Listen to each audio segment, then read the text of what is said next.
बिस्मिल्लाहिर्रहमानिर्रहीम। अस्सलाम वालेकुम नादरीन, आप यूट्यूब चैनल देख रहे हैं। मैं इमरान खान हूँ। नादरीन, परेशानी बढ़ती जा रही है। बलूचिस्तान और कश्मीर की जो इस वक्त सूरत हाल है, इन्हें अंदाज़ा भी नहीं है पाकिस्तान की एस्टेब्लिशमेंट को कि ये किस आग के साथ खेल रहे हैं।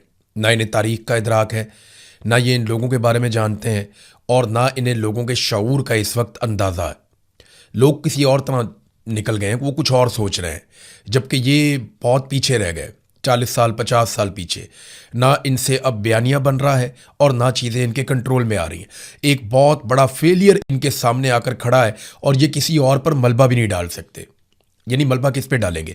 मैं आपको बताने वाला हूं कि DGISPR की जो मुलाकात हुई आज से चंद दिन पहले सहाफ़ियों के साथ, उसमें से मैंने आज कुछ खबरें निकाली। ये बिल्कुल ऑफ द रिकॉर्ड मुलाकात थी। उसमें DGISPR ने सहाफ़ियों पर दबाव डाला कि फ़लानी फ़लानी चीज़ें आपने करनी है, और सहाफ़ियों ने उसके हवाले से सवालात किए। कुछ सवालात बड़े सख्त भी हुए और DGISPR के पास उनका कोई जवाब नहीं था। अब मैं आपके सामने रखूँगा कि सहाफ़ियों के साथ DGISPR की क्या बातचीत हुई और किस तरीके से बातचीत हुई। एक तो DGISPR ने सहाफ़ियों को ये हुक्म जारी किया कि आप भारत के ख़िलाफ़ जितना ज़्यादा हो सके वो आप अपने मीडिया को कवरेज दें। यानी जितनी ज़्यादा भारत के मामलात पे आप कवरेज कर सकते हैं, आप कवरेज करें। और DGISPR ने जो दावा किया वो ये था कि भारत बहुत जल्दी टुकड़े टुकड़े होने जा रहा है।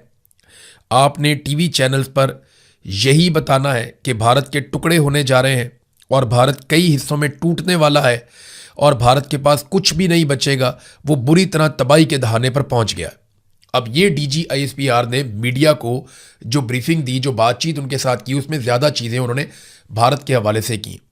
और ये जो वाक़यात हुए ना क्वेटा में या बलूचिस्तान में, जो वाक़यात हुए, ये उन वाक़यात से पहले की बात है कि DGISPR ने मीडिया के लोगों को बुलाया, प्रिंट मीडिया के, इलेक्ट्रॉनिक मीडिया के, जिनमें कुछ लोग सोशल मीडिया पे भी काम करते हैं, और उन्हें कहा जनाब कि आप ये बयानिया बनाएं कि भारत के टोटे टोटे होने वाले हैं, बेड़ा गर्क होने वाला है भारत का। तो अब सहाफ़ियों ने कुछ सवालात किए जिनके बिल्कुल उनके पास जवाब नहीं थे।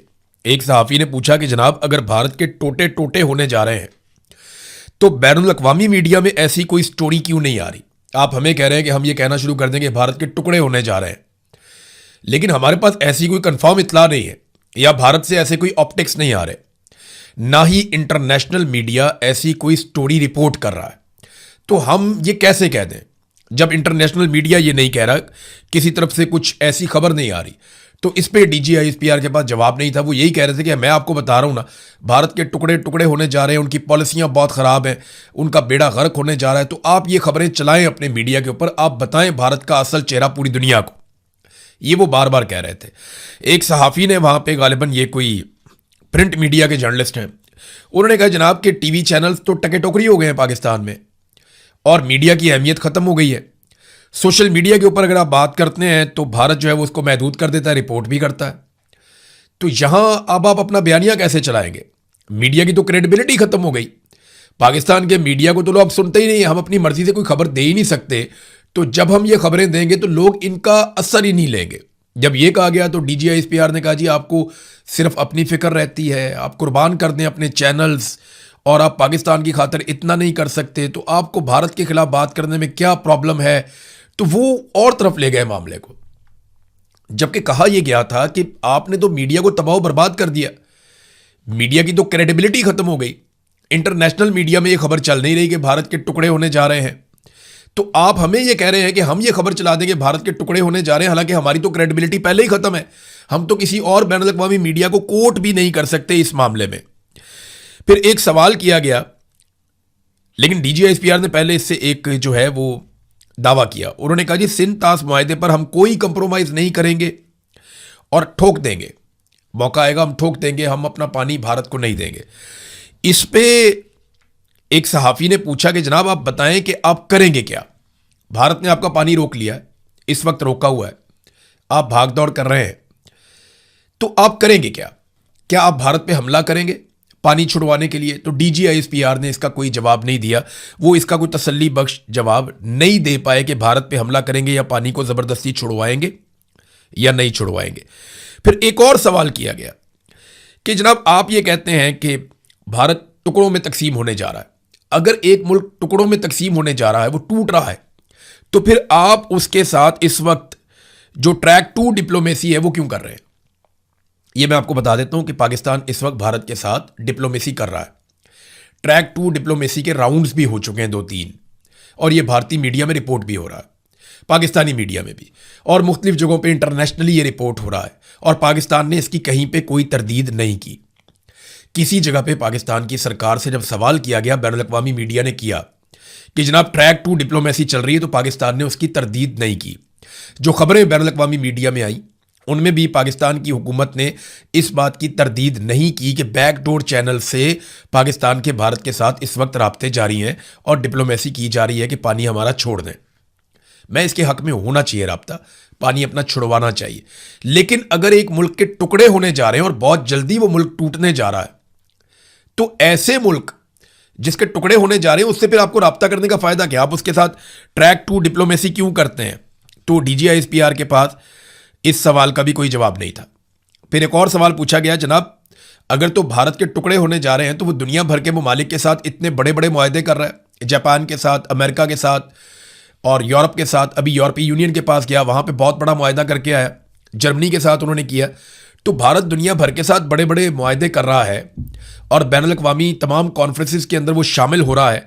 आप कह रहे हैं उसके टुकड़े होने जा रहे हैं, तो उन ममालिक को नहीं पता इसके बारे में? इसका भी DGISPR कोई तसल्ली बख्श जवाब नहीं दे पाए, लेकिन वो बज़िद थे कि बस आप भारत के ऊपर चढ़ाई कर दें सारे मिलकर, और पाकिस्तानी मीडिया जो है वो भारत के खिलाफ खबरें चलाए जिनका सर पांव भी नहीं है। इसी तरह मीडिया की क्रेडिबिलिटी खत्म हो जाती है।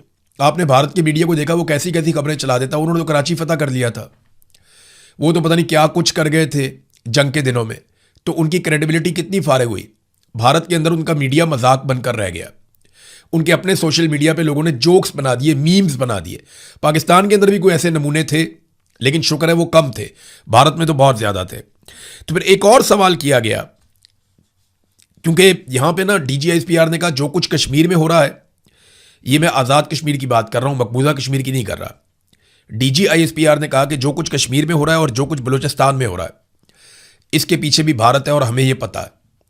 तो इस पे सहाफ़ियों ने यह सवाल किया कि अगर ये भारत करवा रहा है तो फिर आपने जॉइंट अवामी एक्शन कमेटी के लोगों से मुआहदे क्यों किए? और दूसरा यह भी कहा गया कि जैसे अंसार अब्बासी साहब ने एक स्टोरी भी की थी कि जनाब आपको सबूत मिल गए हैं, ऐसी कॉल्स आपको मिल गई हैं, आपने बहुत सारा कुछ ऐसा ट्रेस कर लिया है जिससे पता चल गया कि भारत मुलव्विस है जॉइंट अवामी एक्शन कमेटी के साथ। तो फिर वो सारा कुछ कहां है? आपने अभी तक क्या किया? वो कॉल्स किधर हैं जो आपने पकड़ी है? क्योंकि बयानिया तो वहां चल रहा है। आज भी आजाद कश्मीर के लोग इकट्ठे होकर हजारों की तादाद में सड़कों पे बैठे हुए धरने देकर, और ये वाहिद इलाका है हमारे पूरे पाकिस्तान में जिसकी खुराक बंद की हुई है। दुनिया में बहुत कम एरियाज ऐसे हैं। गजा एक ऐसा इलाका है जिसकी खुराक बंद है, और वहां पे खुराक और मेडिसिन नहीं जाने देते गजा में। वो इसराइल की एक पॉलिसी है, वो ये कहता है कि इनको इतना तंग करो कि ये यहां से नकल मकानी करने पे मजबूर हो जाएं, ये इलाका खाली कर दें और इसराइलियों के लिए ये एरिया बिल्कुल एक महफूज जगह बन जाए और ये खाली हो जाए। फिर वहां पे डोनाल्ड ट्रंप का बहुत बड़े बड़े जो है वो रिजॉर्ट्स बनाने का प्रोग्राम है, बहुत ज़बरदस्त किस्म के वो सैरगाहें वहां पे बनाना चाहता है, दुनिया की बेहतरीन वहां पे फैसिलिटीज़ ला के वो चाहता है कि अमीर तरीन लोग जो हैं वो अयाशी के लिए वहां पे गजा में जाया करें। और वो ये चाहते हैं कि जो गजा के लोग हैं उन्हें मुख्तलिफ ममालिक में बांट दिया जाए। मुसलमान ममालिक जिम्मेदारी लें, कोई 2-4 लाख कहीं चले जाएं, 1-2 लाख कहीं चले जाएं, 50,000 कहीं चले जाएं, तो अलग अलग मुल्कों में इनको तकसीम कर दिया जाए गजा के लोगों को। ये वो चाहते हैं।